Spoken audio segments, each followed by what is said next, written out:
காபத்துல்லாவுக்கு மேல அங்க இருக்கிற பாதுகாவலர் ஒருத்தர் தன்னுடைய செருப்பு காலோட நின்னுகிட்டு இருக்கிற வீடியோ ஒண்ணு இன்டர்நெட்ல வைரல் ஆகிட்டு இருக்கு. இந்த வீடியோவை பார்த்த நிறைய பேரு அவங்களோட கண்டனங்களை தெரிவிச்சிட்டு வராங்க. ஆனா உண்மை என்னன்னு அவங்களுக்கு தெரிஞ்சிருந்தா இப்படி தப்பா நினைச்சிருக்க மாட்டாங்க. காபத்துல்லாவுல இருக்கிற பாதுகாவலர்கள் பயன்படுத்துகிற இந்த செருப்பு பள்ளிவாசலுக்குள்ள அவங்க போடுறதற்காகவே பயன்படுத்துற ஒரு செருப்பு. இது வெளியில நாம பயன்படுத்துற செருப்பு கிடையாது.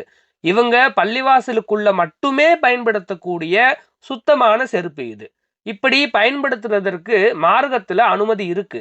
ஆனா எந்த வகையான செருப்பை பயன்படுத்தணுமோ அந்த வகையான செருப்பை மட்டும்தான் பயன்படுத்த முடியும். அங்க இருக்கிற பாதுகாவலர்களுக்கான செருப்பு தான் இந்த செருப்பு. இவரு காபத்துல்லாவை தன்னுடைய நெஞ்சோட அணைச்சிக்கிட்டு என்ன பண்ணிட்டு இருக்காரு தெரியுமா?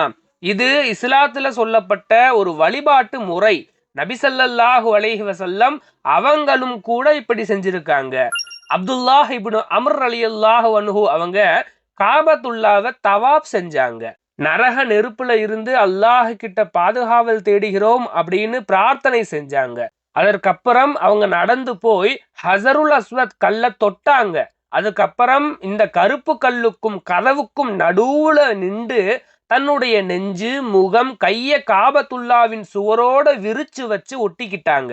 அப்புறமா இப்ப சொன்னாங்க, நபி ஸல்லல்லாஹு அலைஹி வஸல்லம் அவங்க இப்படி செய்யறத நான் பார்த்திருக்கேன் அப்படின்னு சொன்னாங்க. இந்த விஷயம் ஹதீஸ்ல கூட பதிவு செய்யப்பட்டிருக்கு. சுபஹானல்லாஹ். பாத்தீங்களா? நபி ஸல்லல்லாஹு அலைஹி வஸல்லம் அவங்க செஞ்ச இந்த விஷயத்தை தான் காபத்துல்லாவில இருக்கிற இந்த பாதுகாவலரும் அப்படியே செஞ்சிருக்காரு. கை, கால், நெஞ்சு எல்லாத்தையும் காபத்துல்லாவுல அப்படியே ஒட்டிக்கிட்டு அல்லாஹ் கிட்ட பிரார்த்தனை செய்தாரு. இந்த வீடியோவை பார்க்கும்போது அப்படியே புல்லரிக்குது. அல்லாஹ் நம்ம எல்லோருக்கும் இந்த பாக்கியத்தை தருவானாக.